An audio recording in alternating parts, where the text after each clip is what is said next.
사도 요한은 영지주의로 인하여 교회 공동체가 분열이 되어져 있을 때에 새 계명을 말씀하고 있습니다. 사도 요한이 언급하고 있는 새 계명은 구약 성경에 언급되어져 있는 옛 계명과 다른 계명이 아니라는 것을 우리가 말씀을 통하여 생각을 해 보았습니다. 우리가 지난 시간에 생각해 본 것과 같이 신명기 6장 5절의 말씀, 너희는 마음을 다하고 뜻을 다하고 힘을 다하여 내 하나님 여호와를 사랑하라 라고 하는 이 말씀은 레위기 19장 18절의 말씀, 내 이웃 사랑하기를 내 자신과 같이 하라 라는 말씀과 연결이 되어져 있습니다. 그리고 이 말씀은 예수님께서 제자들에게 말씀하신 새 계명과도 연결되어져 있다는 사실을 우리가 말씀을 통하여 생각해 보았습니다.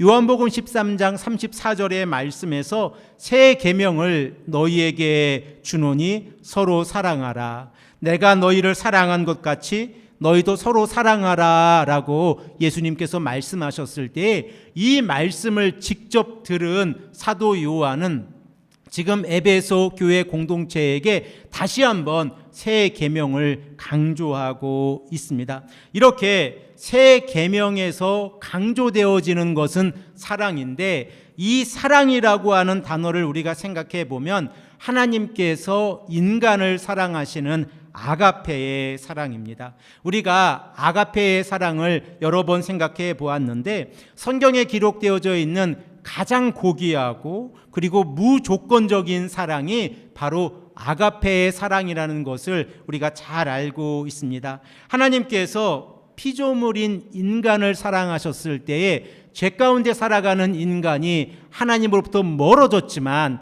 이 사랑, 하나님께서 자신의 아들 예수 그리스도를 보내주셔서 우리를 사랑하신 사랑이 아가페의 사랑이라고 하면 우리는 이 사랑에 보답하는 삶을 살아가야 합니다. 우리가 너무나도 잘 알고 있는 말씀, 요한복음 3장 16절의 말씀에 기록되어져 있는 사랑이 아가페의 사랑인데, 이 사랑의 말씀을 우리가 다 함께 암송해 보겠습니다. 하나님이 세상을 이처럼 사랑하사 독생자를 주셨으니 이는 그를 믿는 자마다 멸망하지 않고 영생을 얻게 하려 하심이라. 아멘.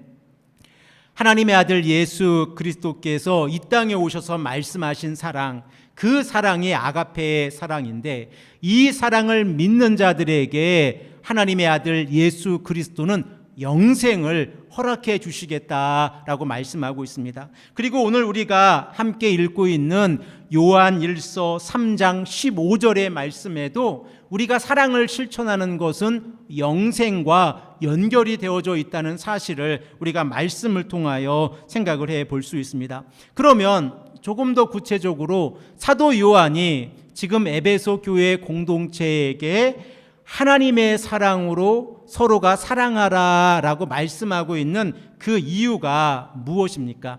1세기에는 이 사랑이라고 하는 개념이 네 가지 개념이 있었습니다.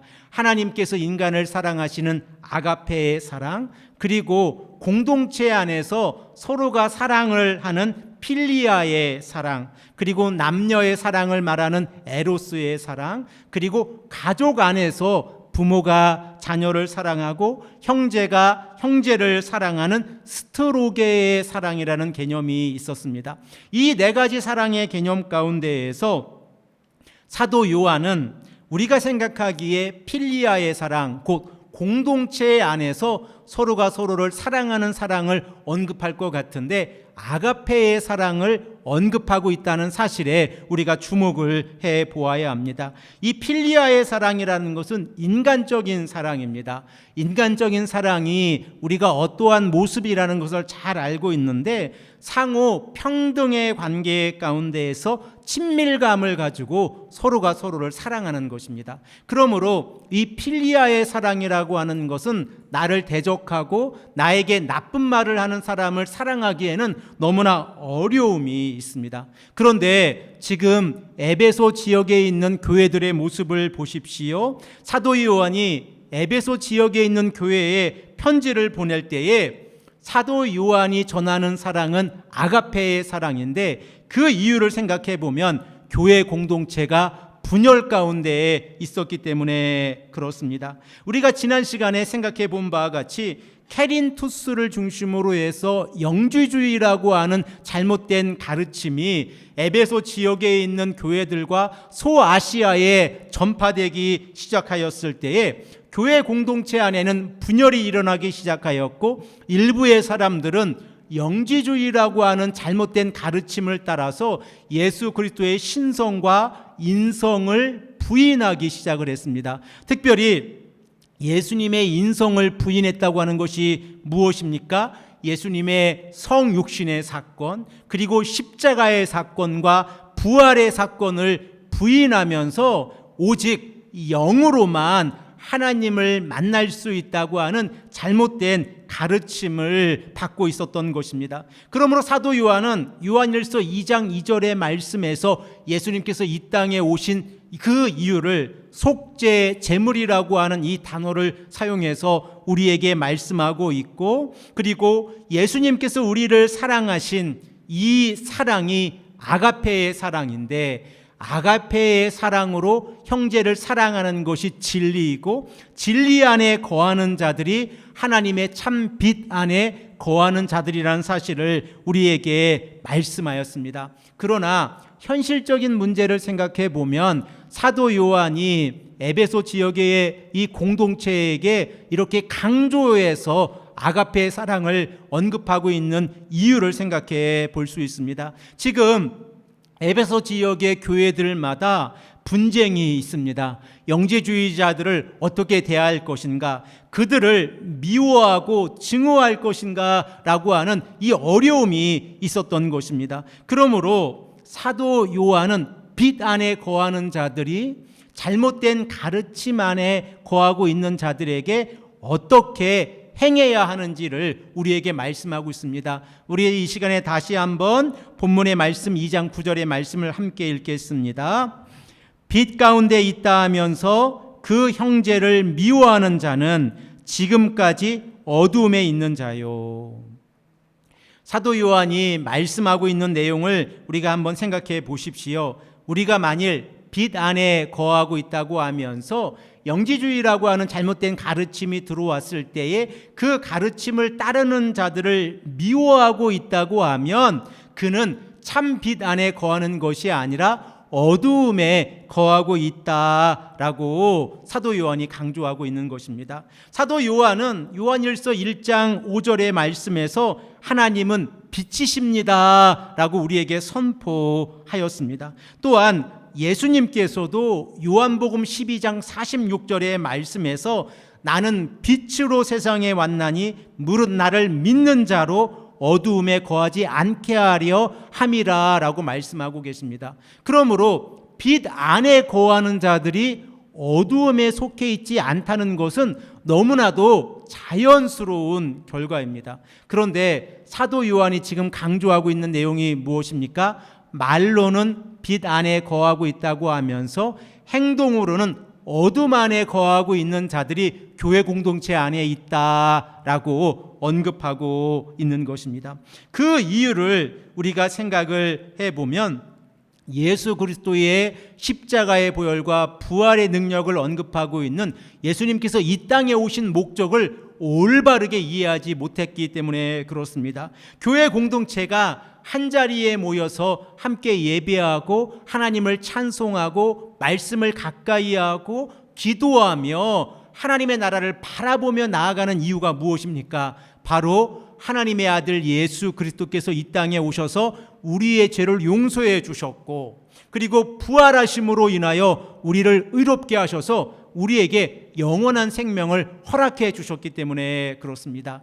이 사실을 믿음으로 고백하며 나아가는 교회 공동체 안에 미움이 있다고 하는 것은 예수 그리스도의 십자가의 사랑에 거역하는 삶이라는 것을 사도 요한이 말씀하고 있습니다. 그러므로 오늘 본문 말씀에서 곧 우리가 요한 1서의 말씀을 읽어가면서 새 계명, 곧 아가페의 사랑의 반대말이 무엇인가라고 우리가 생각을 해보면 바로 미움이라는 것을 우리가 생각해 볼 수 있습니다. 사도 요한이 언급하고 있는 미움은 단순히 우리들의 마음 가운데에서 나타나는 분노만을 언급하는 것이 아닙니다. 지금 에베소 교회 공동체 안에는 영지주의로 인하여 교회가 분열을 맞고 있고, 잘못된 가르침이 교회 안에서 당파를 만들고 그리고 분열을 이루고 있었을 때에 이 분열은, 곧 미움은 상대를 거부하게 하였고 상대를 무시하게 하였을 뿐만 아니라 상대와 영적인 교제까지도 단절시키고 있었습니다. 그러므로 사도 요한은 먼저 복음을 제시합니다. 그 복음이 무엇입니까? 예수님께서 이 땅에 오셔서 우리의 죄를 용서해 주시고 우리를 의롭게 하셨다. 곧 속죄 제물로 예수님께서 이 땅에 오셨다는 사실입니다. 이 복음 위에 하나 되라는 것입니다. 그 어떠한 상황 가운데에서도 복음 안에서 하나 되어질 때에 미움이 사라지고 사랑이 그 공동체 안에 가득 넘치게 된다는 사실을 강조하고 있습니다. 그러나 우리가 너무나도 잘 알고 있습니다. 이것을 실천하는 것이 얼마나 어렵고 힘들다는 것을 잘 알고 있습니다. 우리는 믿음 생활하고 신앙 생활하면서 교회 공동체 안에서 어떠한 말을 들어서 그 말이 자신의 입장에서 어렵게 들리면 상처를 받습니다. 그리고 이로 인해서 교회 공동체가 당파를 짓거나 분열이 일어나는 모습들도 우리가 종종 봅니다. 그러나 이러한 모습들은 예수 그리스도의 십자가의 보혈과 부활의 능력을 올바르게 깨닫지 못한 것입니다. 제가 지난주 칼럼에서 여러분들에게 말씀드린 것처럼 마치 목에 걸린 가시와 같은 말을 우리가 하는 경우가 종종 있습니다. 그러나 우리가 사랑의 말을 하고 서로가 서로를 아껴주고 믿음을 가지고 격려의 말을 한다고 하면 교회 안에서의 이 단절, 곧 미움은 사라질 것이라는 것을 우리가 생각해 볼 수 있습니다. 사랑하는 성도 여러분, 여러분들은 속량의 은혜 가운데에서 살아가고 있습니까? 우리가 속량의 은혜 가운데서 살아가고 있다고 하면 우리는 하나님의 사랑을 실천하는 믿음의 자녀로 살아가고 있다는 것입니다. 또한 우리가 속량의 은혜 가운데서 살아가고 있다고 하면 형제를 미워하지 말라고 하는 이 가르침이 단순히 윤리적인 가르침이 아니라 하나님께서 우리에게 주신 새 계명이고, 그리고 우리가 하나님의 자녀인지 하나님의 자녀가 아닌지를 볼 수 있는 기준 또한 될 수 있다는 것을 우리가 생각해 볼 수 있습니다. 사도 요한은 교회 공동체가 분열 가운데 있었을 때 미움이라고 하는 이 단어를 아주 강한 표현, 살인이라고 하는 단어와 동일시합니다. 그리고 형제를 미워하는 자, 곧 그는 살인하는 자인데 그 살인하는 자는 결과적으로 영원한 생명을 얻지 못한다. 곧 하나님께서 허락해 주시는 영생의 복을 누리지 못한다라고까지 말씀하고 있습니다. 오늘 본문 말씀 요한일서 3장 15절의 말씀을 우리가 이 시간에 다시 한번 읽겠습니다. 한 목소리로 요한일서 3장 15절의 말씀을 읽겠습니다. 그 형제를 미워하는 자마다 살인하는 자니 살인하는 자마다 영생이 그 속에 거하지 아니하는 것을 너희가 아는 바라. 아멘. 우리가 만일 사도 요한이 그 형제를 미워하는 자마다라는 이 말을 언급하지 아니하고 살인하는 자마다 영생이 그 속에 있지 아니한다라고 했으면 이 말씀을 이해하는데 아주 쉬웠을 겁니다. 그런데 사도 요한이 말씀하고 있는 것을 보십시오. 사도 요한은 미움이라고 하는 이 단어와 살인이라고 하는 이 단어를 동일시하고 있고, 형제를 미워하는 것은 살인하는 것이고, 살인하는 자는 영원한 삶을 얻을 수 없다라고 말씀하고 있습니다. 이 말씀을 우리가 읽으면서 구약 성경에서 나타난 살인의 사건을 하나 기억할 수 있습니다. 바로 창세기 4장 1절에서 15절에 기록되어져 있는 가인과 아벨의 사건입니다. 우리 이 시간에 창세기 4장의 말씀을 피시면서 하나님의 말씀을 읽겠습니다. 먼저 우리가 생각해 보아야 하는 것은, 하나님께서 왜 가인의 제사는 받지 않으시고 아벨의 제사만을 받으셨는가라고 하는 질문입니다. 제가 예전에 한번 말씀을 드린 기억이 있는데 이 시간에 다시 한번 생각해 보겠습니다. 가인은 농사를 짓는 사람으로서 땅의 소산을 하나님 앞에서 제물로 드렸고, 아벨은 양을 치는 사람으로서 양의 첫 새끼와 기름을 하나님께 드렸습니다. 그런데 하나님께서는 가인의 제사는 받지 아니하시고 아벨의 제사만을 받으셨습니다. 이 일로 인하여 가인의 마음은 너무나도 불편했고, 그리고 우리가 너무나도 잘 알고 있는 형제가 형제를 죽이는 살인 사건이 일어났습니다. 사랑하는 성도 여러분, 여러분들은 왜 하나님께서 가인의 삶은, 가인이 바친 그 제물은 받지 아니하시고 아벨의 제물만을 받으셨을까라고 하는 질문에 생각을 해 보셨습니까? 제가 예전에 한번 말씀을 드린 것처럼 하나님께서 혹시 채식을 싫어하셔서 채소는 싫어하시고 고기만 좋아하신다라고 생각해 볼 수도 있지 않습니까? 이러한 신학적인 논쟁이 20세기 신학자들 가운데에서 있었습니다.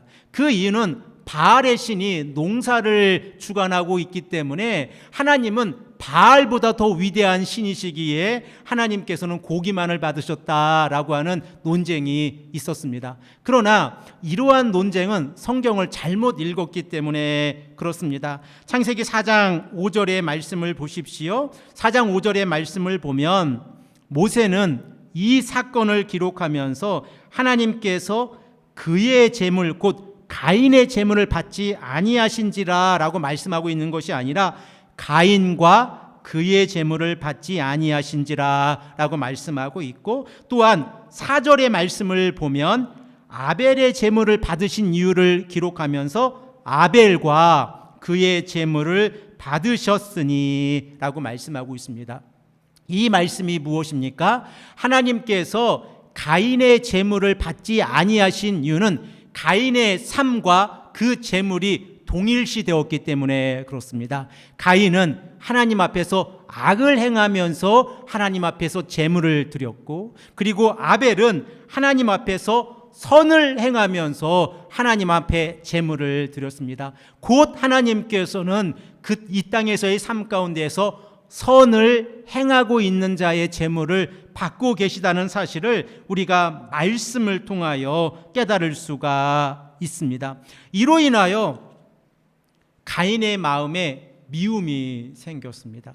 그 미움으로 인하여 가인은 아벨을 죽이는 인류 최초의 살인 사건을 발생하게 되어졌는데, 가인의 마음을 아시고 하나님께서는 4장 7절에서 가인을 책망하십니다. 이 말씀도 우리가 한 목소리로 읽겠습니다. 내가 선을 행하면 어찌 낫을 들지 못하겠느냐? 선을 행하지 아니하면 죄가 문에 엎드려 있느니라. 죄가 너를 원하나 너는 죄를 다스릴지니라. 하나님께서 가인에게 이렇게 말씀하셨을 때에 가인이 자신이 무엇을 잘못하고 있었는지를 스스로 되돌아보고 회개하였다고 하면 성경은 가인의 삶에 관하여 새롭게 기록하고, 그리고 우리는 가인의 삶을 되돌아보면서 회개가 얼마나 소중한지를 깨달았을 것입니다. 그러나 가인은 하나님의 책망에도 불구하고 회개하지 아니하고 4장 8절의 말씀을 보면 자신의 동생 아벨을 죽였습니다. 그 이후에 4장 9절에 하나님께서 가인에게 어떻게 말씀하십니까? 이 말씀도 우리가 한 목소리로 읽겠습니다. 여호와께서 가인에게 이르시되 내 아우 아벨이 어디 있느냐? 그가 이르되 내가 알지 못하나이다. 내가 내 아우를 지키는 자니이까.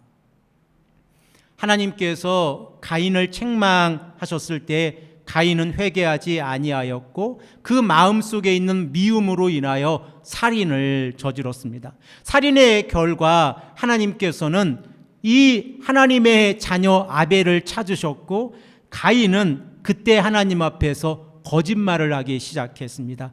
미움이 살인과 연결이 되어졌고 살인은 곧 하나님 앞에서 거짓을 행하는 삶과 연결이 되어졌다는 것을 우리가 말씀을 통하여 생각을 해 볼 수 있습니다. 이렇게 사도 요한이 창세기 4장 1절에서 15절의 말씀을 배경으로 해서 요한일서 3장 15절의 말씀을 기록하고 있었을 때에 미움이 살인과 연결되어진다는 것을 우리가 너무나도 쉽게 알 수 있고 그 결과 영생이 주어지지 않는다는 것 또한 우리가 깨닫게 되어집니다. 사랑하는 성도 여러분, 하나님은 사랑이십니다. 그리고 그 사랑을 우리에게 요구하고 계십니다.